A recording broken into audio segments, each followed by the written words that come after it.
주도주라는 거는 그냥 일어나는 것이 아니다. 시대적 배경이 바탕이 되는 것이다. 그래서 일시적 해전 현상이 오는 거거든요. 오고 나서 그걸 또 해소하면서 이제 다시 이제 새로운 또 주도 산업으로 바뀌는 이런 과정을 거치게 되니까 전기차 역시 그 예외가 아니다.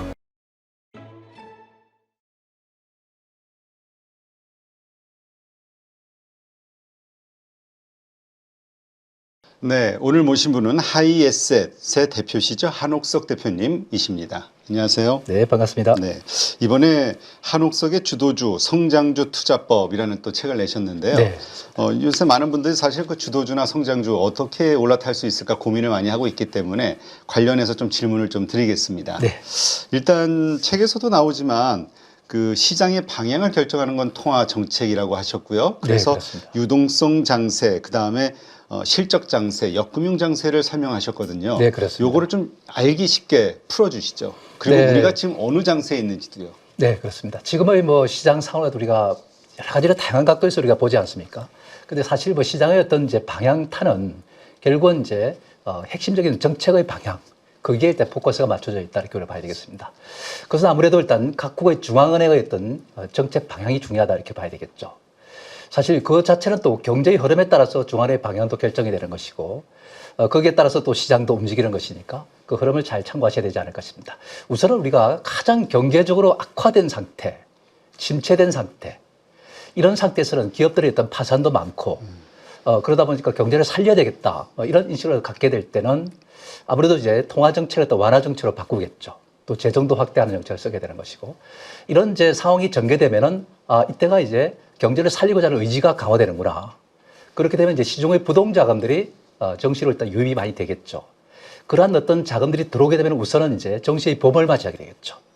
그것이 바로 일단 유동성 장세다. 이렇게 이제 보시면 되겠습니다. 그 유동성 장세가 펼쳐지고 나면은 돈의 힘으로 일단 주가가 거의 뭐 대도세의 종목들이 많이 빠져있기 때문에 같이 올라가는 성향도 있습니다. 그러나 대체로 우리가 보면은 대중들이 모여서 올리는 거기 때문에 그 대중이 서로 하는 종목들을 중심으로 해서 주도주가 포착이 되겠죠. 그리고 올라가고 나면 이제 중간에 가다가 보면 이제 실질적인 경제가 이제 좋아지겠죠. 그때부터는 이제 금리를 인상하는 정책으로 바뀌게 되겠죠. 재정도 긴축 정책으로 바뀌게 되는 것이고 물가가 아무래도 올라가려고 하다 보니까 물가를 잡기 위해서 정책을 펴겠죠. 그렇게 이제 보면은 역시 이 중앙의 정책이 물가를 잡기 위해서 통화를 갖다 긴축시키는 이런 정책을 쓰다 보면은 오히려 그때는 이미 이제 경제는 살아나는 상태이기 때문에 기업의 실적이 이제 좋아지게 되겠죠. 금리를 올려도 기업들이 이제 빌린 자금에 대한 이자보다도 벌어들이는 수익이 많다 보니까 이제 실적 장세로 전환하게 되는 거죠. 그런 과정이 이제 우리가 여름 장세라고 보통 이야기를 하지 않습니까? 여름은 이제 길게 이어지는 것이다 이렇게 보시면 되겠습니다. 네, 그런 과정이 이제 있고 나면은 그 다음부터는 이제 사실 이제 경제에 대해서 이제 방어 정책을 쓰게 됩니다. 네. 그러면 이제 그때부터 긴축의 정도가 강화되고 그렇게 되다 보면 기업들의 이제 수익성도 좀 떨어지게 되고 한계가 오게 되는 거죠. 그때부터는 이제 금리를 갖다가 이제 당만 이제 중앙은행도 부여잡고 있는 상태가 되는 것이고 기업들은 그때부터 수익성의 한계가 오다 보니까 이제는 이제 부담을 느끼게 되는 거죠. 그래서 결국은 이제 중앙은행은 금리를 갖다가 인상하는 정도로 강화시키면서 이제 위축이 되기 시작합니다. 그래서 그런 이제 금융 장세가 펼쳐지게 되고, 그다음 나중에 이제 진행되면서 또 한 단계 또 이제 실적 장세로 이렇게 바뀌게 되는 거죠. 이런 상황이 이제 순환적으로 일어나는 그 과정에 있다 이렇게 보시면 될 것 같습니다. 결국 이러한 과정은 이제 경제 정책과 그다음에 경제의 흐름 이런 것들이 맞물려 돌아가면서 이런 이제 계절을 갖다가 이루어내는 것이다 이렇게 보는 것인데 지금의 상황은 이제 아까 어느 지점에 와 있나 이렇게 본다면은 지금은 역실적 장세의 어떤 진행 과정에 있지 않나 저는 이렇게 봅니다. 네, 그렇게 이제 진행되다 보면은 이제 한국에서 금리를 낮추는 정책으로 들어가 있지 않습니까? 네. 네.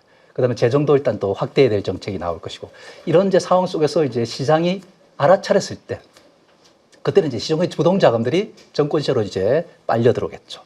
그것에 이어서 좀 지나면에 이제 그 우리가 이야기하는 정시의 봄이라고 할 수 있는 또 금융 장세가 또 도래하게 됩니다.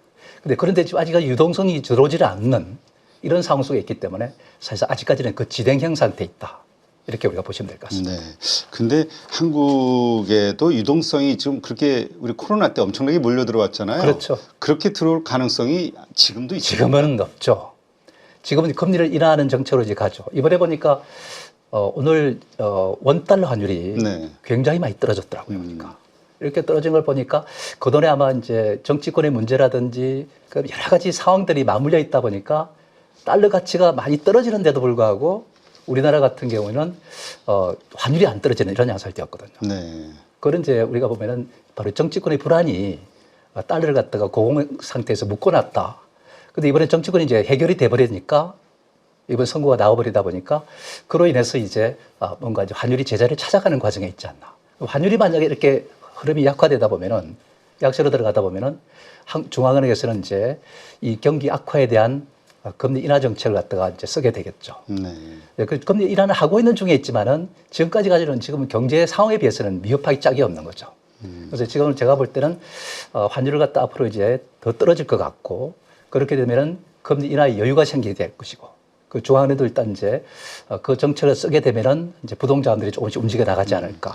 결국 그렇다면 한국은행에서 금리를 인하하는 네. 일들이 일어나기 시작했을 때 그때부터 유동성의 공급이 확 증가될 것이다. 네, 이렇게 그렇다고 봐야 되는 되겠죠. 거군요. 그러면서 일단 재정도 좀 확충을 해서 늘려야 되는 입장이고 그 상태가 됐을 때 이제는 자금들이 정치로 빨려 들어오지 않을까.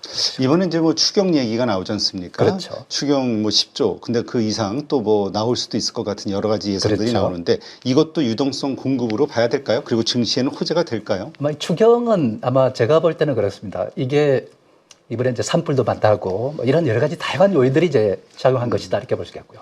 아무래도 경제적으로 일단 이제 소외받는 층에 이제 또 지원을 위한 것이다 이렇게 이제 보는 것인데 사실 기업들을 위한 이제 추경이다 뭐 이렇게는 저는 볼 수가 없을 것 같아요. 네, 그런 점에서 아직까지 좀 이런 감이 있다. 이렇게 본격적인 추경 뭐 유동성 공급이다. 또는 재정 확대 정책이다. 이거는 볼 수 없을 것 같습니다. 네. 근데 사실 우리가 주식 투자를 해서 돈을 벌려면 사실 그러한 유동성 장세라든가 그런 어떤 직전에 우리 코로나 때 경험 때 그렇죠. 했듯이 그때 들어가야 되는데 그럼 지금은 상황이 뭐 지금 트럼프 25% 상호 관세 뭐 난리 났죠 지금. 거기다가 또 우리 대통령의 탄핵 뭐 이번에 또 판결이 났습니다만 이러한 것으로 인한 또 대선 전국으로 넘어가는 현상. 그렇죠. 이러한 것들 투자하기 어떤 상황으로 봐야 될까요? 네, 일단은 이제 우리가 상호 관세라는 것을 갖다 관세에 대한 이해도가 좀 있어야 되겠고 경제적인 지식이 좀 있어야만이 되지 않을까 이렇게 생각됩니다. 요즘에는 뭐 우리 8.15 머니톡에서도 그렇지만 많은 지식을 공급하고 있지 않습니까? 그러다 보니까 이 시청자분들은 경제에 대한 지식이 상당히 많이 축적돼 있다. 저는 이렇게 보고 있습니다. 그런 관점에서 본다면 사실상 상호관세점은 우리가 충분히 이해가 된다 이렇게 봅니다. 근데 뭐 상호관세라는 것은 이번에 보니까 이제 한국이 미국에서 관세를 매긴 것, 그게 대응해서 미국도 관세를 갖다가 절반을 갖다가 매긴다 이렇게 이제 나와 있는 상태입니다.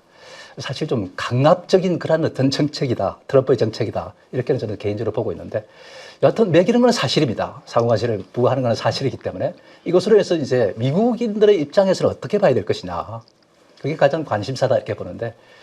관세를 매기게 되면은 우선 이제 미국은 수입 물가가 높아지겠죠. 뭐 한국만 매기는 게 아니고 전 세계적으로 다 매기니까.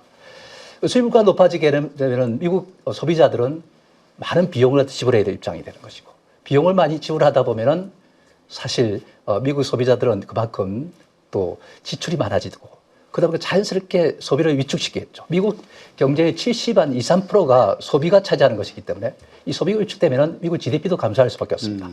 그러니까 이런 것은 미국만이 아니라 관세를 갖다가 당하는 입장, 그 국가들도 똑같은 입장이거든요. 네.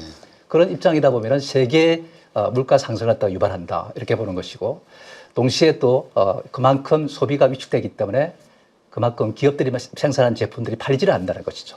이렇게 하면 세계 경제가 일단 GDP가 감소하면서 불안하게 되는 거죠. 이걸 우리가 스태그플레이션 상태라고 하죠. 그죠? 그래서 이 스태그플레이션 상태에 들어갈 수도 있다.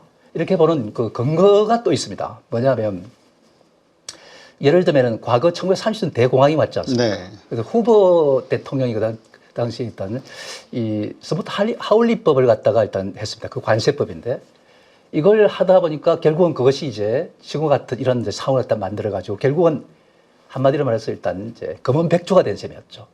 세계 경제를 갖다가 공황으로 내몰았던 이런 흐름이 있었던 상태인데 이번에 트럼프의 관세는 그보다 더 심한 관세다라는 얘기죠. 그러다 보니까 지금 이제 시장에서 자금들이 탈출할 거 아니겠습니까? 그래서 지금 현재 미국 경제에 대한 불안감도 있다 보니까 달러를 갖다가 벗어나다 보니까 달러를 매각하고 달러 가치가 폭락하고 반대로 일단 유럽 쪽으로 자금이 또 이동하죠. 그 유로화가 급등하고 있는 상태이고 또 일단 이런 달러보다도 안전자산을 선택하려고 하다 보니까 결국은 어디로 또 자금이 또 튀느냐면 금융 쪽으로 가버리는 거죠. 지금 금값이 급등하는 양상을 띄었는데 그렇죠. 이런 이제 상황, 그러니까 안전자산으로 넘어가려는 이런 흐름이 나타나고 있죠. 그 이런 걸 위험자산을 피하려고 하는 것이기 때문에 이런 상황에서는 재정정책이고 뭐고 이런 또 통화정책이고 이런 게 통하지가 않는 거죠, 사실은. 우선 위험이 이제 더 중요하니까. 사실 뭐 공기업에 대해서 미국 같은 경우에는 어떤 정책을 썼냐면 ETF를 갖다가 투자할 수 있도록 허용을 했었습니다. 네. 근데 또 ETF가 아니라 저 코인을. 근데 코인을 허용해도 코인이 안 올라가잖아요. 그죠? 그렇죠. 왜 그러는가?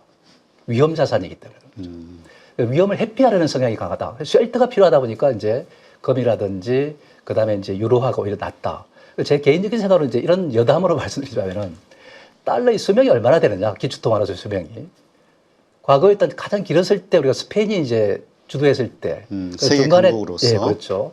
잠깐 그다음에 또 네덜란드가 기축통화 역할을 한 30년간 했었고 그다음에 이제 스페인하고 영국하고 전쟁 붙으면서 이제 영국이 이기는 바람에 파운드가 일단 세계 경제를 주도했죠. 그게 한 100년 갔었거든요.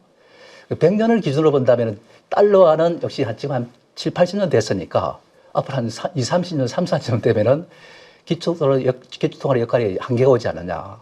이런 생각도 저는 봅니다. 근데 그래서 최근에 보면은 최근에 그 미국에서 일단 국채를 발행해가지고 지급하는 이자가 지금 국방비를 넘어섰다.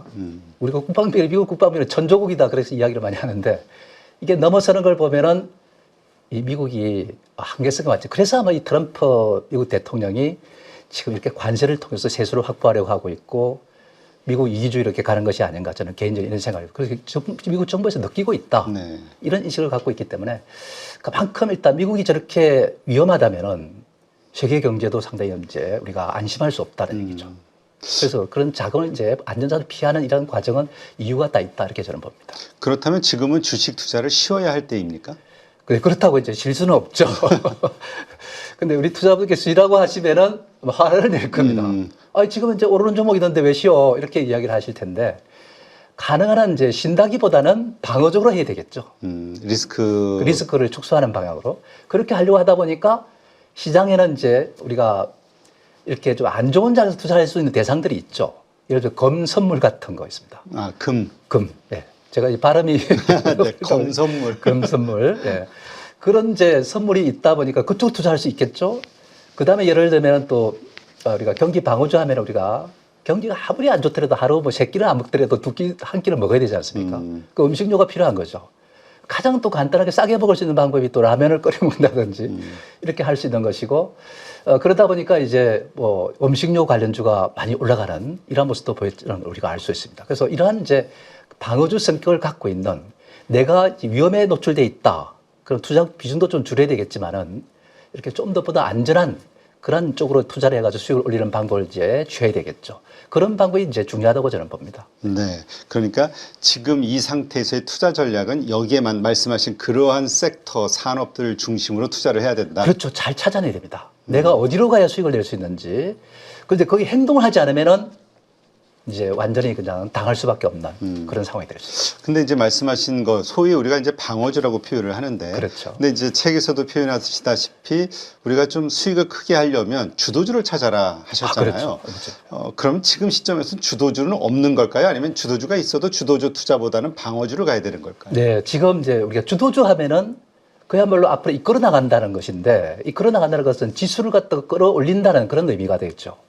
지수를 갖다 이끌고 가는 그런 것이 이제 종목군이 있다면 그것이 바로 주도주인데 지금 지수가 올라가기는커녕 하락을 하고 있으니까 주도주가 없다고 보는 것이 맞는 거죠. 주도주가 없는 것이죠. 주도주가 없을 때는 시장이 어떻게 움직이냐면은 군소 테마별로 순환매가 막 일어나는 그런 모습을 보이거나 아니면 개별 종목별로 움직이는 장세 뭐 이렇게 이제 움직이는 거죠. 주도주가 있으면은 그 주도주의 집중도가 집중도가 이제 강화되면서 그 종목군이 이제 올라가면서 지수를 끌고 가는 거죠.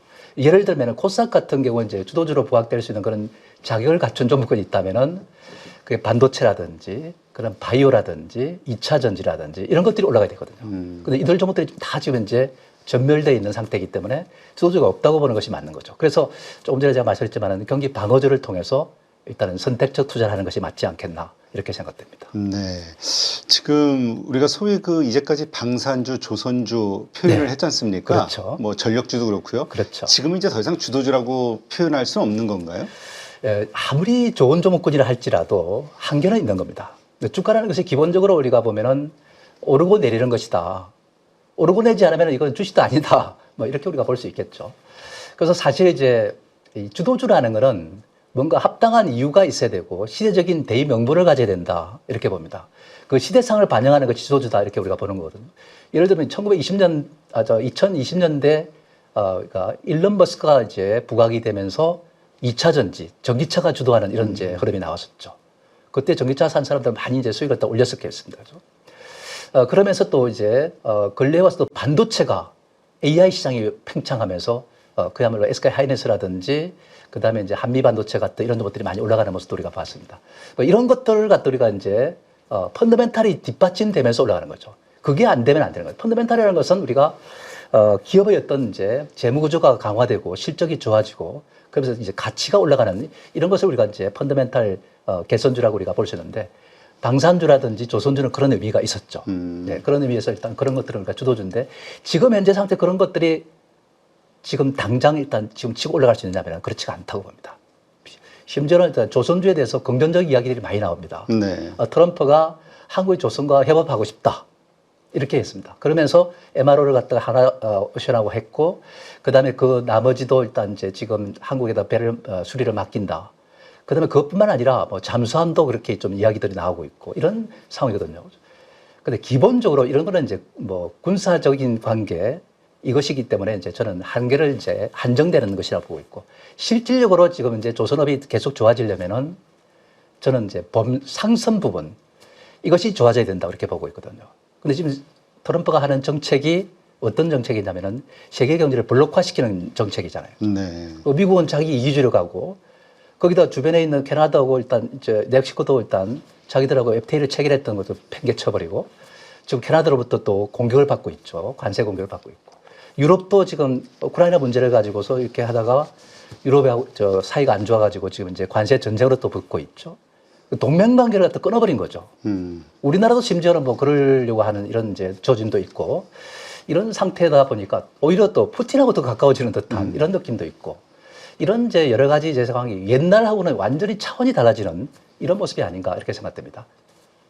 이런 상태에서 보면은 이제는 경제가 블록화되면은 물동량의 이동이 제한되죠. 그렇게 되면 이제 상선 부분에서 이제 수요가 줄어들 수밖에 없습니다. 그렇게 되면 이제 조선도 일단 성과가 낮아지게 되고 성과가 낮아지게 되면은 그만큼 이제 또 실적이 안 좋아지게 되고 실적이 안 좋아지면은 조선에 대한 수요가 줄어들게 되겠죠. 그렇게 해서 서서히 꺼져가는 거죠. 그래서 이미 이제 가치 이상으로 올라간 것이고 오르다 보니까 앞으로 1, 2년 동안 더 좋아질 부분을 미리 땡겨서 반영하는 것이 주시장이니까 그런 점에서 보면은 트레이딩 관점에서 접근할 수 있지만은 이제는 예전처럼 갖고서 그냥 길게 끌고 가는 이러한 것은 이제 끝났다. 이렇게 저는 봅니다. 네. 그렇다면 이제 지금 시점은 보수적으로 리스크 관리하면서 방어주 중심으로 투자를 한다고 했을 때 네. 역시 말씀하시는 주도주 투자 이제 시기가 오겠죠? 오겠죠. 그 시기가 언제 올 것인지 네. 주도주에 투자할 만한 시기에 나오는 시그널들, 신호가 있지 않습니까? 네. 어떤 것들이 있습니까? 네, 일단은 이제 그렇습니다. 우리가 아까 제가 잠깐 말씀드렸지만은 주도주라는 거는 그냥 일어나는 것이 아니다. 시대적 배경이 바탕이 되는 것이다. 이렇게 저는 봅니다. 그 시대적 배경은 우리가 쉽게 간파할 수 있다면은 뭐가 되느냐면은 시대적 아이콘. 지금의 시대적 아이콘이라면 트럼프 미국 대통령이 시대적 아이콘이 되지 않을까 싶고요. 또 뭐 일론 머스크도 시대의 아이콘이고 젠슨 황도 지금 HBM과 그래서 AI와 관련해서는 이제 시대적 아이콘이다. 뭐 이렇게도 우리가 볼 수 있을 것 같습니다. 근데 그런 사람들의 움직임을 갖다가 이제 봐야 되지 않을까 하는 생각됩니다. 그리고 예를 든다면은 2차 전지를 갖고서 우리가 고통받는 분들이 너무나도 많습니다. 그렇죠. 이제 그런 상태인데 이 2차 전지가 다시 재상승할 수 있을까? 아니면은 2차 전지 영원히 그냥 끝나버릴까? 이런 것에서 아마 생각하는 사람들이 많을 거예요, 투자자들이. 그렇죠. 그래서 이제 물려있는 분들은 이제 어떤 말을 할까 지금 고민도 많을 텐데, 2차 전지에 대해서 우리가 이제 한 가지 중요하게 생각해야 될 부분이 하나 있습니다. 뭐냐면 중국 같은 예를 들면은 중국이 지금 이제 2차 전지에 성공한 것인가 아니면 실패한 것인가 이걸 따지면 중국 내부에서는 적어도 성공했다고 저는 보고 있습니다. 왜냐하면 지금 이제 중국에는 이제 내연차가 발을 붙이기 힘든 상태가 되어 있습니다. 네. 2차 전지가 장악해 나가는 것이죠. 그런데 그런 이유 중에 하나가 충전 시간을 갖다가 앞당기는 5분 내로 이제 앞당기는 이런 이제 기술을 또 개발하고 있습니다. 그리고 키로수도 보면은 주행 거리를 갖다가 뭐 700~800km까지 가는 이런 또 이야기도 나오고 있는 상태입니다. 그 앞서가고 있죠, 기술이. 그 다음에 또 일단 우리가 이제 기본적으로 우리가 이 전기차는 내연차하고의 그런 어떤 이제 10만 킬로당 비용을 갖다 한번 따져보면은 에너지 비용을 이제 따져보면은 사실은 10만 킬로를 달렸을 때 전기차는 550만 원 정도 현재 기준으로 본다면은 그리고 또 만약에 내연차가 일단 10만 킬로를 달렸을 때는 1,500만 원 가까이 됩니다. 그럼 유지 비용 차원에서는 전기차가 유리한 것이죠. 네, 그런 점에서 일단 전기차가 이제 기술적인 부분만 강화된다면은 긍정적일 수가 있다. 이렇게 이제 우리가 보는데 그걸 갖다 중국이 해내가고 있다. 이렇게 보는 것이고 기술 발전이 이제 혁신이 많이 일어나고 있기 때문에 지금 화재는 이제 제어가 되는 것 같습니다. 불 나는 건 이제 플레임은 제거되는 것 같은데 이제 충전 시간을 좀 더 당기고 주행거리를 좀 더 늘리고 가격이 이제 그러면 잘 팔리면 단가가 떨어지겠죠. 그런 점에서는 이제 우리가 긍정적인 관점에서 봐야 되겠죠. 중국이 성공하는 이제 과정이 이제 나타나고 있다. 그런데 세계는 중국을 갖다가 안 받아들입니다. 미국에서도 중국 전기차 안 받아들이죠. 유럽도 안 받아들이죠. 이러니까 그 대체 국가가 이제 한국이 될 수 있지 않느냐 이렇게 생각됩니다. 뭐 이러한 어떤 여건 속에서 일단 중국이 그렇게 가는 걸 보면은 한국도 세계 전기차도 그렇게 흘러갈 것이다. 결국은 중국처럼. 네, 결국은 그렇게 흘러간다. 이 시각에는 아마 우리 시청자 여러분도 같은 생각을 갖고 있을 거예요. 다만 시기가 언제냐. 그리고 그 시기가 왔을 때 과연 중국이 그 시장을 다 잡아먹고 있을 것이냐, 우리가 그렇죠. 또 가지고 중요하죠. 있을 것이냐. 맞습니다. 좋은 질문이십니다. 그래서 제가 볼 때는 이 전기차를 갖다 우리가 봤을 때 내년에가 일단은 캐점을 탈출할 수 있다. 이렇게 보는 것이 지금 골드만삭스입니다. 내년에. 네. 가격을 갖다가 거의 뭐 보조금을 받지 않더라도 비싼 수로 내려갈 수 있다. 이렇게 이제 보는 것이고 그러기 위해서는 지금 현재 리튬이라든지 이런 어떤 전기차에 소비되는 각종 소재 이런 가격들이 다운될 수밖에 없고 그래서 배터리 가격도 다운되는 것이고 그러면서 일단 전기차 가격이 전체로 낮아진다. 이렇게 이제 이유를 설명하고 있습니다. 저는 그보다는 아까 제가 설명을 드렸지만은 기술적인 문제가 빠르게 아마 개선돼 가지 않을까. 그런 측면에서 본다면은 이렇게 기술적 측면이 이제 강화되면은 경쟁력이 생기는 거죠. 많이 팔리게 되고 팔리게 되면 가격이 다운됩니다. 그러면서 내연차를 갖다 몰아내지 않을까 이렇게 생각되거든요. 그래서 내년이 그렇게 될 것이라고 저도 이제 그렇게 보고 있는데 만약 그렇게 되면 중국 시장은 또 선행성이 있는 거니까 그래서 올 하반기가 2차 전지가 일단 회복되는 시기가 되지 않을까 이렇게 보는데 그 하반기에서도 이유가 또 하나 있습니다. 지금 일론 머스크가 미국에 지금 이제 행정부에 들어가 있지 않습니까? 그렇죠. 임시직으로 들어가 있는 상태 있고 그 임시 기간이 130일 정도 된다 하니까 그 130일이 되는 기간이 5월 말이나 6월 초 이렇게 되는 것이니까 그때부터는 경영 일선에 다시 복귀하지 않을까 하는 생각이 듭니다. 그랬을 때 이제 이것이 하나의 시대의 아이콘이 지금 전략적인 면에서 일단 변화가 온 것이다 이렇게 저는 보거든요. 그렇게 보니까 아마 하반기는 이렇게 2차 전지가 좀 회복세를 타지 않을까 이렇게 생각됩니다. 그렇다면 다시 2차 전지가 과거 2년 전에 주도주였듯이 다시 한번 주도주로 부각될 가능성은 살아있다? 있다고 봐야 되죠. 얼마든지 있다고 저는 보고 있습니다. 그런데 이제 중요한 거는 원래 어떤 그 산업이든 제품이 나오고 이렇게 출시가 되고 하다 보면 호기심에서 샀다가 그다음에 만족을 못 합니다. 그래서 일시적 해점 현상이 오는 거거든요. 오고 나서 그걸 또 해소하면서 이제 다시 이제 새로운 또 주도 산업으로 바뀌는 이런 과정을 거치게 되니까 이 전기차 역시 그 예외가 아니다. 이렇게 이제 보는 것이죠. 그런 점을 갖다 우리가 고려하면은 아마 하반기에는 좀 조금만 더 버텨주면은 우리 좀 힘을 좀 낼 수 있지 않을까 싶습니다. 네.